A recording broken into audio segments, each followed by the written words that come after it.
Kapag pinakialaman mo ako sa binabala kong gawin, papatayin din kita, Naruto. Gusto mo ng laban? Okay lang sa akin, hindi kita urungan. Hoy, Naruto! Isa ka pang mayabang dyan! Ito na lang ang naiisip kong paraan para masinda ko siya. Napanood namin ang laban yun ni Lee, kaya alam naming malakas ka!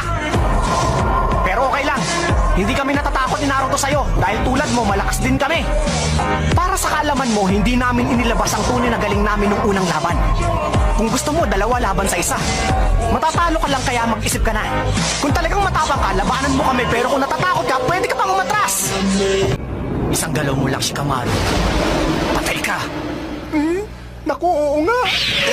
Umpisaan na natin ang laban para magkasubukan na. Ano ka ba naman? Akala mo kung sino kang malakas? Halimaw ang taong yan, kaya sigurado kung pareho tayong patay sa kanya. Shikamaru, huwag mong kalimutan na ako ang totoong halimaw.